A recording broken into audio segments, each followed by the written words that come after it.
Hey guys, I'm Bella, the Maker Mama Boss Lady behind Fiber and Fox, and this is episode 55 of my podcast. Now, we are in my new office. It is still in the works.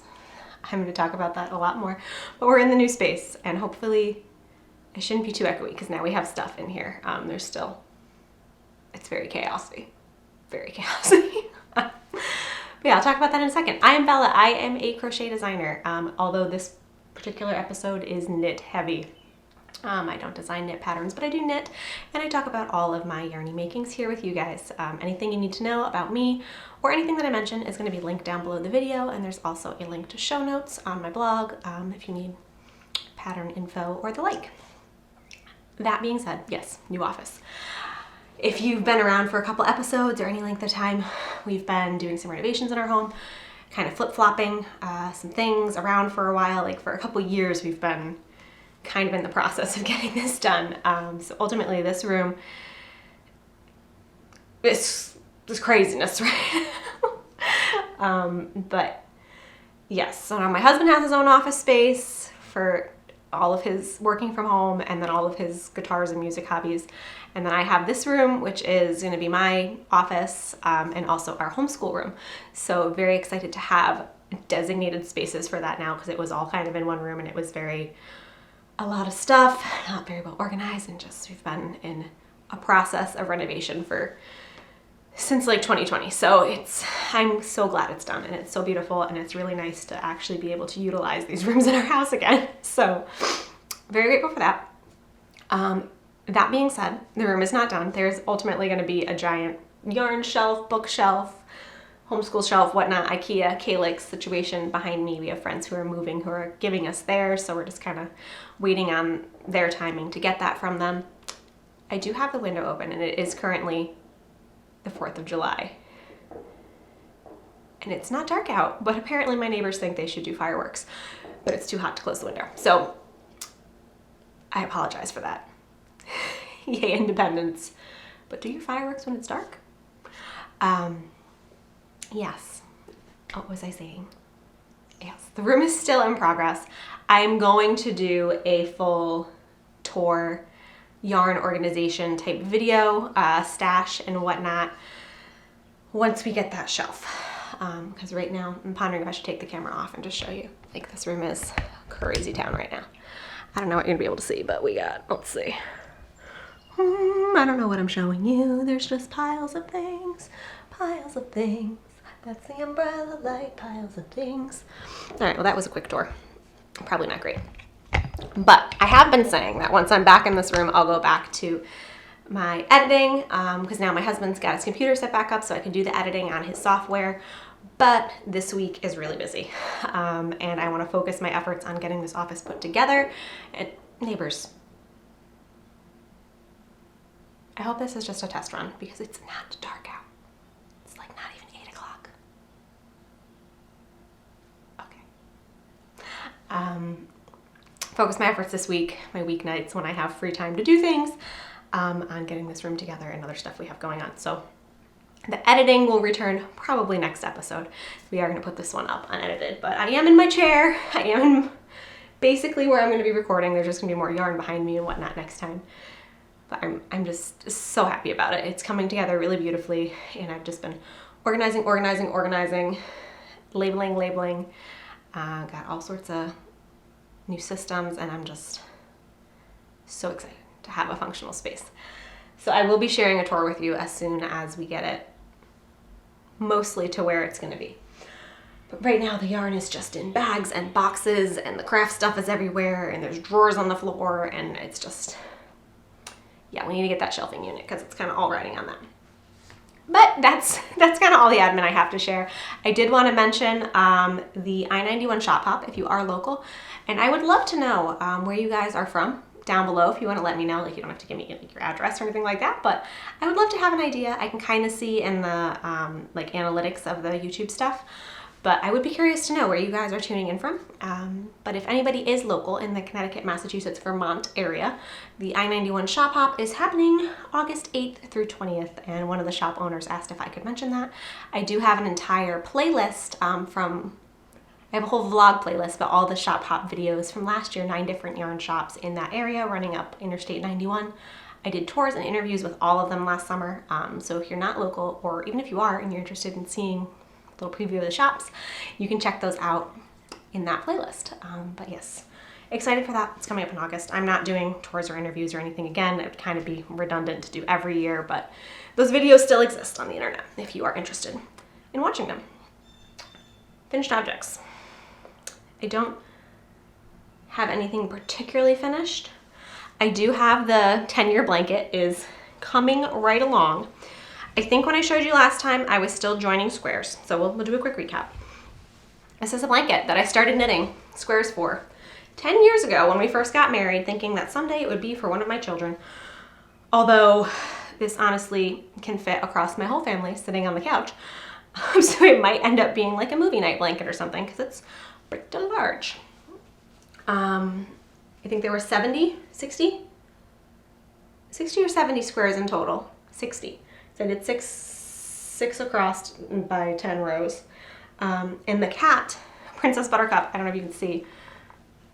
You probably can't. There is so much cat fur on this right now. And I'm not even sure how I'm going to wash it because it's probably too heavy to put in my washing machine without like making it jump and freak out.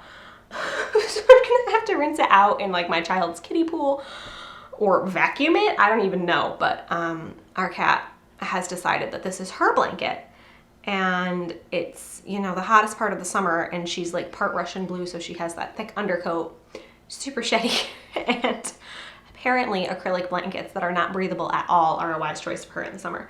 So I don't know. So pardon the cat sheds. I'm trying to manage them, but she just really loves this blanket. Comes from it.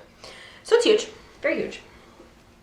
Since last time I finished the whole blanket, it is, I did measure it, but I now forget the measurements. It is about the length of a twin, but slightly less wide. I probably could have done with one more square at the end of each row, but I'm not making more. These were all just sitting in a box in my basement, all of my basements, for the multiple times that we've moved for the last 10 years. So I finally joined it all together. I crochet joined them with an invisible join, and then I crocheted around the edges. I made this side a little wider because this is the narrower width, and then the length didn't really need much more. So I crocheted around. I had like just enough of the red heart yarn that I was using. That is a lie. I ran out of the red heart yarn I was using and ended up subbing in some other black acrylic yarn that I had. It's slightly different in color, but I was like, I'm not going to go buy more. So I don't know if you could tell. Probably not. Oh, it's not going to focus. Yeah, like this is a slightly different black than that, but pretty much it's done. It's pretty much the same. And now there's just ends. So many ends because I knit these all separately and striped. So the back looks like this, and it's just foolishness. But I know that I have to weave these ends in. I could clip them, kind of hope for the best, maybe not them, but I'm gonna do it right. It's been in the works for 10 years. So I've gotten, I think 2. Oh, I thought I had 3 rows done. No, it's only 2. I did get 2 rows done. So this is the back side of the top 2 rows. Sewed in all of those ends. And then I just need to do, you know, another 8 rows, 6 squares each, 40 bazillion ends per square. So at the rate I'm going, it's too hot to have on my, like honestly, just even having it on me now is way too hot. It's summer and it's acrylic, and this is going to be a great cozy winter sit by a fire or watch a movie kind of blanket. But oof, it is not summer weight. So I'm having a hard time putting it on me to sew in the ends. And also every time I put it on me, the cat comes and lays on top of it, so I can't hold a metal darning needle and not stab the cat. So it's working. It's happening. It's in progressing. I don't know if it's a finished object or in progress, but ultimately the goal is to sew in all the ends and then kind of steam block it because it's just kind of a little lumpy-ish, just based on the different gauges of the different yarns. But I feel really good about getting it done because I was either going to have to donate or throw out all the squares, and I just felt like no one was going to get it from Goodwill and put it all together. And throwing it out seemed like a waste. So I'm glad that it is at least put together. It is functional now. It just needs to, have the ends sewn in. And you could leave them, I guess, and have an extra fringy backed blanket, but I'm going to finish it. But yeah, it's not like my son. I'm pregnant, in case I didn't mention that and you're new. Expecting a baby in about 2 months. My newborn son is not going to need this massive blanket, so there's really no rush. But the thought is eventually maybe on his bed he could use it. If the cat doesn't completely commandeer it before that. So that is my only finished-ish object, I guess. Yeah, I'm sewing all. I'm gonna need a bigger jar, but I currently have the ends all in a coconut oil jar, just because I want the satisfaction of taking a picture of them all when I'm all done. Because and maybe even weighing how much yarn, how many grams of yarn in ends is there when I'm finished, because it's going to be a lot. So I am saving those all. I should probably make a reel. Reels are just so much effort. I'm so... Comment below if you miss old Instagram where you posted photos. I miss that. That was a good time. I like Instagram photos. I posted almost every day then, and now it's like the algorithm wants me to make silly videos of myself dancing all the time. No thank you. I don't want that. I'm sipping my tea. Raspberry leaf for the pregnant mama. Whips, I guess. Let's do whips. And again, I promise there will be editing soon. I will have the pictures and names and whatnot on all of my videos again soon. Whips. This one is a whip, but I've put it on hold because it's not super practical for bringing places. Usually I like to have a sock whip on the go so I can bring it, like in the summer, going to the lake, we're gonna bring it on vacation, all those sorts of things. But I'm knitting socks with cone yarn, and those are kind of obnoxious to bring with you. So I think I showed you last time, but I'm doing the Juniper Grove socks by the Blue Mouse Knits. I don't think this one was finished last time. I have sock blockers somewhere in this room, but I am not going to find them right now. This was originally a free pattern, but I looked and it doesn't appear to be free on Ravelry anymore. But it is a textured knit sock. And I pretty much followed, I think I added length in the leg. I followed the stitch instructions of the pattern, and I did the Eye of Partridge heel, which I don't usually do, but I felt like it complemented the ribbing, or the like kind of broken rib. I don't know if the stitch has a name. Sort of texture. And yeah, I was doing it holding these two cone yarns from Green Mountain Spinnery, which is one of the shops on the I-91 shop hop if you want to go check out that blog. But it's a mill, and these are some random mill ends. I've talked about them a lot. I feel like I don't need to keep explaining them, but if you are new, mill ends, holding them together, they are like a single ply that would normally be plied into a thicker yarn, but they sell these for super duper cheap. So I was hoping holding them together that would be enough strength for a sock, and it's giving me a nice dense cozy gauge. And then I did hold just some regular sewing, quilting, whatever you call this, I'm not a sewist, gray thread, polyester, right? Any polyester or nylon? 100% polyester. Gray yarn in the heel and the toe, just for added reinforcement, because this doesn't have any nylon in it. It's like mystery wool content. Really beautiful, but really thin, really breaky. And there's even breaks like in the cone itself, because they're things that they're cleaning off the machinery with. So it blended pretty well. I don't even know if you can see the thread in there.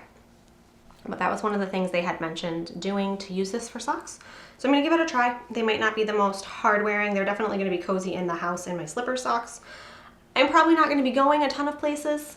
Like honestly, I don't do a ton come winter anyway, because I do not drive in the snow or the sleet or anything questionable. If there's anything coming out of the sky, I am not driving it in the winter. I am that person. I've had a bad car wreck and I'm not doing it again. But I will also have a newborn at that point, so I'm just probably not going a lot of places this winter, so I'm not super worried about putting socks in my shoes. But yeah, these probably wouldn't be super hard wearing in a boot, but I think they're gonna be okay inside.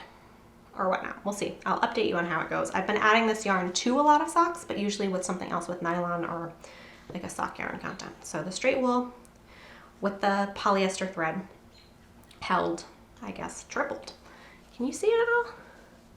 Yeah, it's really not picking up the thread, but it is in there, and it did hopefully add some structure.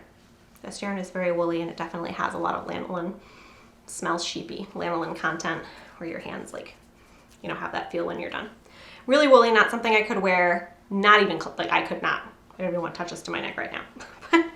Not something I could wear on my neck or my head, but it's okay on my feet for some reason. They're, I guess, desensitized from many years of dancing or something.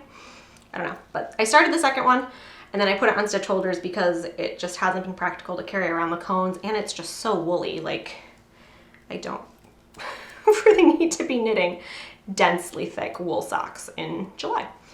But yeah, we're that far on the second. And I will pick them back up when I wish. I only have one size of US size 1 needles. I use the Haya Flyers, Flexi Flyers, the blue stretchy bendy ones. And I swear by those, they are my favorite. And I should occasionally mention I do have an Amazon storefront shop. If ever you're looking for my favorite stuff, it's all linked over there on the Amazon.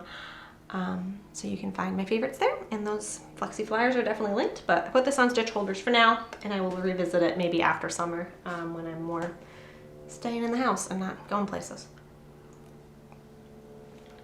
But I did cast on, this is just the very beginning of a pair of socks. I'm going to pull up the picture on Ravelry so I don't have to insert the photo. No, that's not what I want to do. Ravelry, stop that. Just, oh my gracious. This is why we edit our podcasts. That's okay. Should have had these pulled up, but I didn't. All right, so I cast on the Sprocket socks. What is the best picture of this? This is the cover photo. The Sprocket socks by Megan of Pip and Pin. They are it's a little glary, sorry. Hopefully that's better.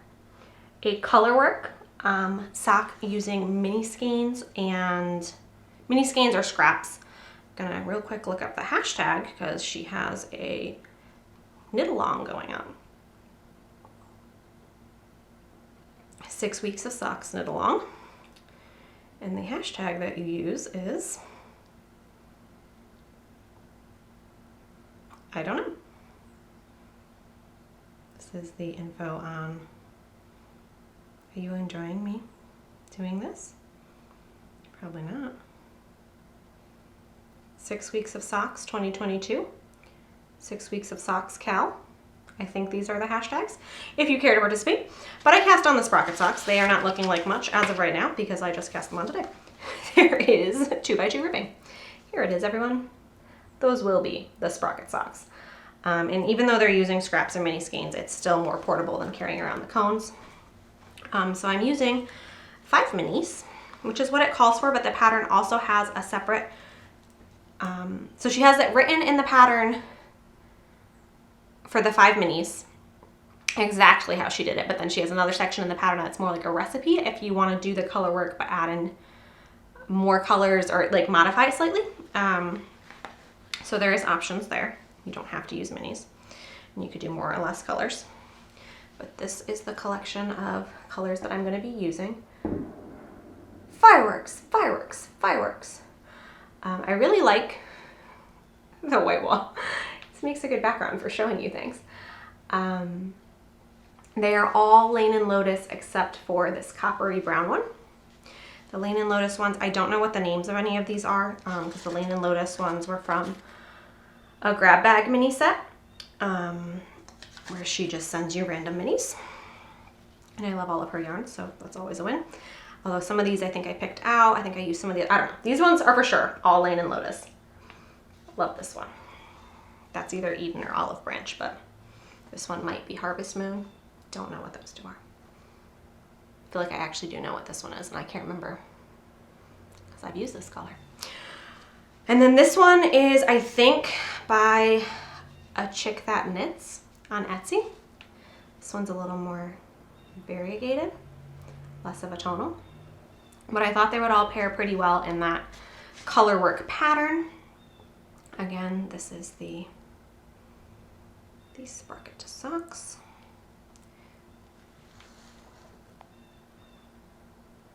I've never really done a color work sock before. I've done slip stitch color work, but this is like very basic stranded color work. I've done color work, but I've never done it in socks.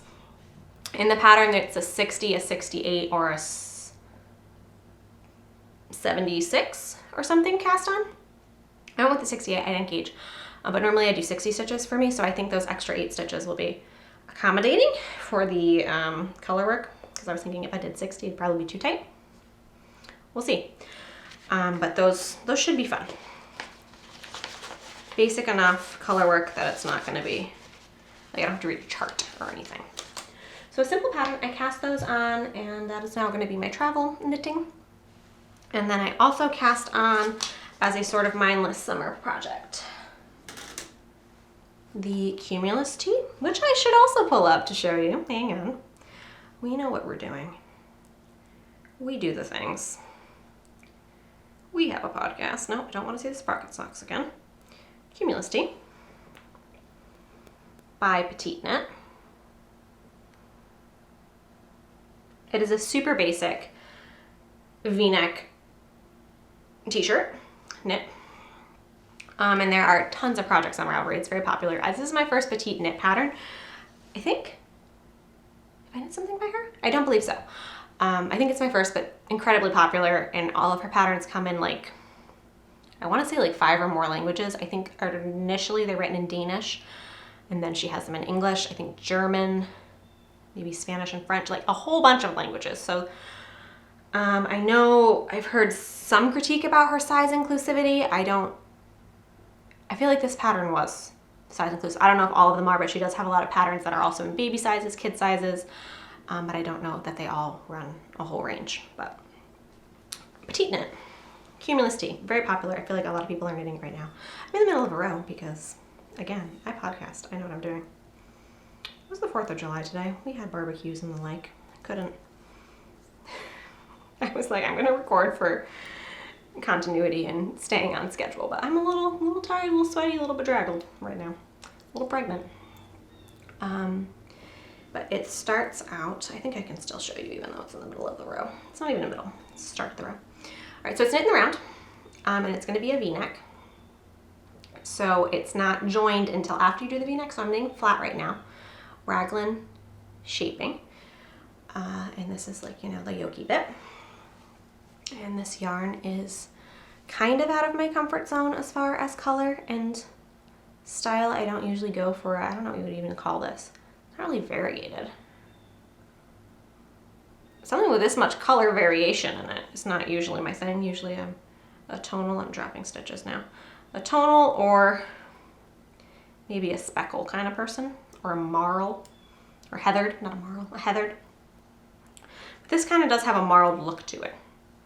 But this yarn is yarn that I had gotten, again, at one of the Shop Hop shops, I think last year during the Shop Hop.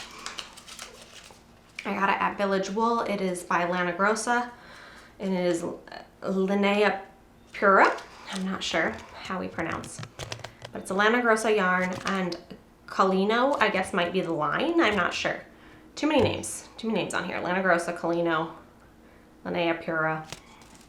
But it is a 15% viscose, 15% polyester, 25% linen, and 45% cotton, made in Italy. 50 grams is 135 meters. So I have 6 of these 50 gram balls. And I initially thought that I needed 300 grams to make this sweater, so I was going to stripe it with a gray linen yarn that I had. But I reread, and I think I only need 200, 250-ish yards, so I should actually be okay with just this color, so I'm not going to stripe it anymore. I did gauge, my gauge is off. So what I ended up doing is, the pattern calls for like a funny needle size, like US 2.5 or something, which doesn't come in my interchangeable set. I have like a 2 or 3. I don't know what a 2.5 is. I forget what the millimeterage is, but Didn't have that, so I went down to a 2, and my gauge was still too large. I tend to be a fairly loose knitter, so I usually end up having to go down, but I didn't want to go down more sizes than a size 2. It is fingering weight yarn, but a size 2 is plenty small to be knitting a garment on. So I wasn't going to go down to like a sock needle. So my gauge was off by, I think I was supposed to be getting 28 stitches and I was getting like 25. So I did some math and sorted it all out. I probably should have been making the size large to get my bust circumference. But I'm making the, it's not dark. Why? Fireworks are expensive. To get the circumference that I wanted, I'm making the size small, which will put me at 41 something inches. I think if my math and my gauge all behaves. I did gauge swatch in the round, and it tends to be different when I'm knitting flat. So the top part might be a little bit tighter than the body. I don't know. Hopefully it all blocks out okay. And I don't really have any hopes of this fitting me this year. The bust will definitely fit, but the girth of my torso with sun in tow is not going to fit in this, I don't think. I didn't measure my stomach. I don't really care to measure my stomach right now, but I have a feeling it's more than 41 inches, so we'll see. But yeah, this will be, now the Blue Jays are like going wild out there, probably because of the fireworks. They're probably having panic attack. I am all about America and independence, but fireworks are not exactly my favorite thing. Yeah, particularly in my neighborhood. Y'all did fireworks yesterday. Anyway, it's not gonna fit me pre-baby, but it might fit me post-baby, and if not, I can wear it next summer. But I figured a good t-shirt was a good idea, and as I was going through yarn, I had this in stash, and it just seemed like a good summer cast on. So once I get through the raglan increases, join the V-neck part, it's just gonna be stockinette. And it's very simple. Like, I don't even think there's any ribbing or anything at the bottom. There might be some I-cord. If not, I might add some I-cord. It's probably gonna roll, but very, very, very simple. Unfinished, clean, simple.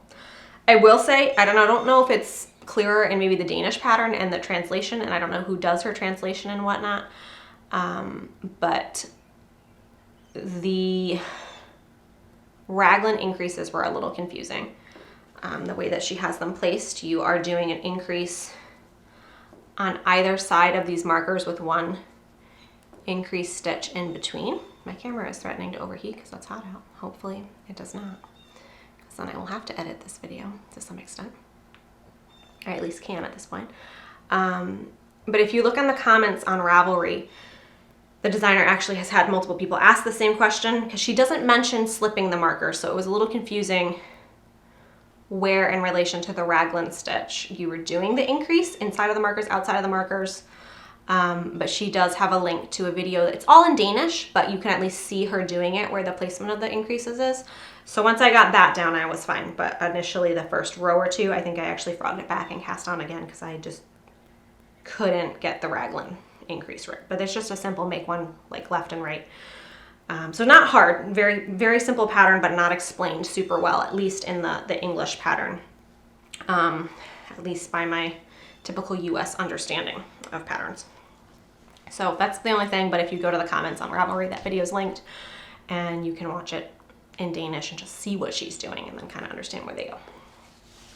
So that is my cumulus tee. I do have aspirational knitting to share. I also purchased the Rocket Tee by Tanis. Oh, I'm not sure if it's Lavely or Lavelli, but it's another V-neck, very similar shape, but it's a mohair and fingering weight striped. And this is another one that's been very popular. The raglan increases looks like it's, what's the one that gives you holes, not make one?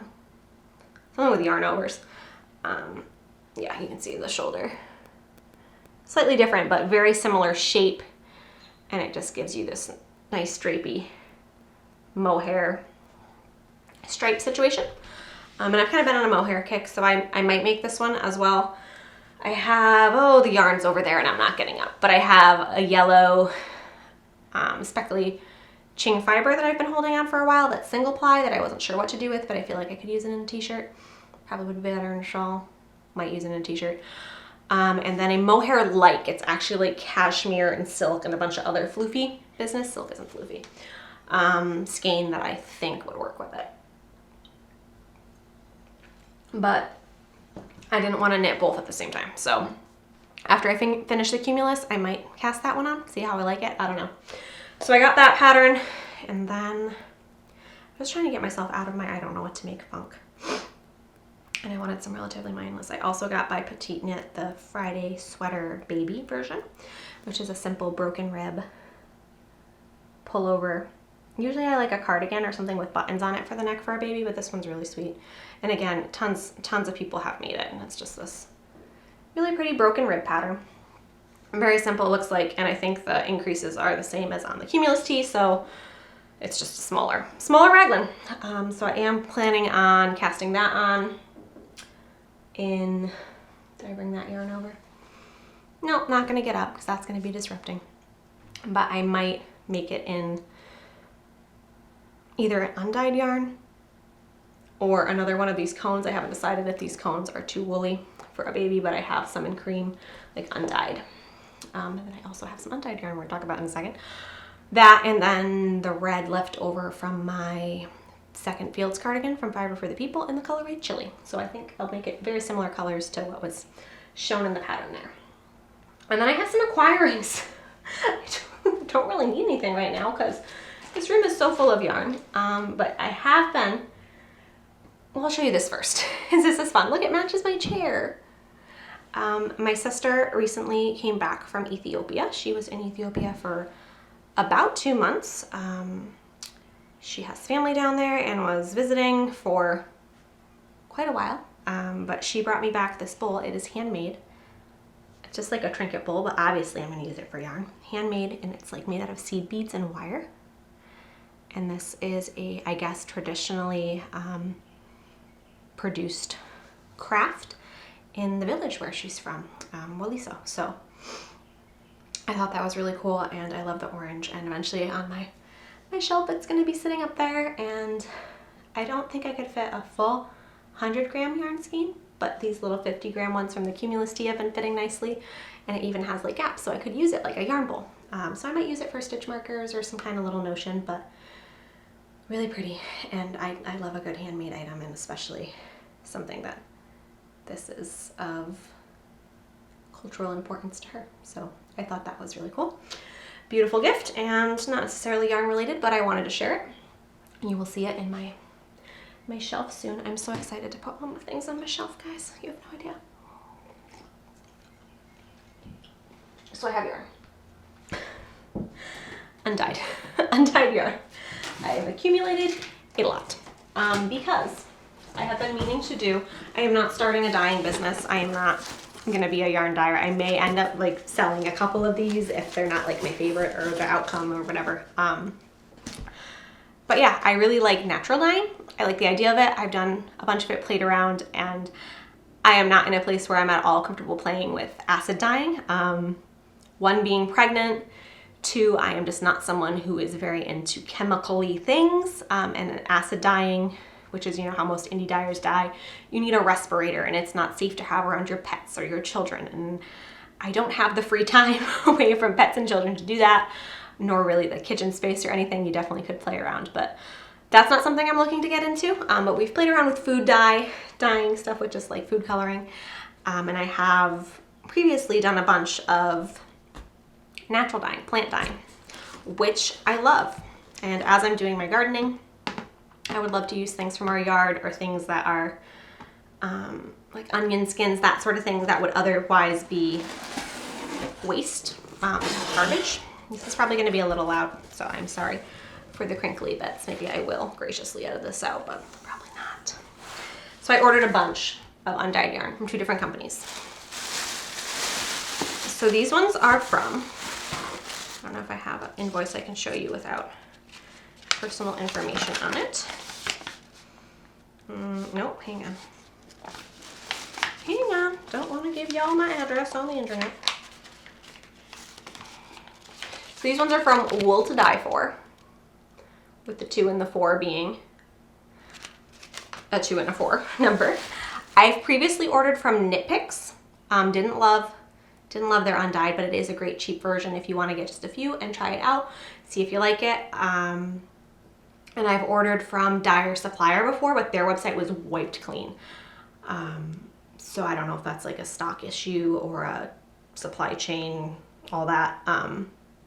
But I've ordered from them in the past and liked it, but there was like nothing on their site other than like some zebra yarn. So I didn't order from them. This time I got from Wool to Die For and then one other company. But I thought I'd give these a try. And I don't have any particular, I have a bunch of plants and stuff and things in my yard that I want to dye with, but I don't really have any real plan. And there's no rush, and I'm just gonna, as things are growing and looking vibrant, chuck them in some jars or throw them on the stove, and it'll be fun for me and it's safe. I mean, as long as you're not like super inhaling or ingesting any of it if it's not edible. With my daughter, not gonna cause any harm to my baby. So I got, what is this, 25? How many are you, 20, 25? 23. Wool to Die For has a like sale section where they have, I guess, things that are like ends of lots and whatnot. So this is 23 of their superwash and nylon mini skeins. And these skeins have been kind of hard to come by. So these are just undyed minis. 75-25, this will keep me busy for a good long while. I like having the mini skeins because then you don't necessarily have to dye a full skein. You know, or cut into a full skein. So the mini skeins, that was a discounted one. And then I also got, yes, this is the same base, but they had 9 skeins marked down of their superwash and nylon on 50-gram skeins. So these aren't twisted. This looks scary. I don't know when I take this out of the bag if this is going to be frightening, but those. So these ones are all superwash, which does take dye very differently than non-superwash. I got some non-superwash bases from the other company. I do prefer a non-superwash, but I'm also not super rusticy with my yarn. I'm very sensitive. Socks, I'm okay. But I like these because they have the nylon content, so if I want to use them for socks, that's an option. And then these other ones, put this down. Can I bend far enough to reach this box? Or will I just, oof, okay. Hang on, we're doing it.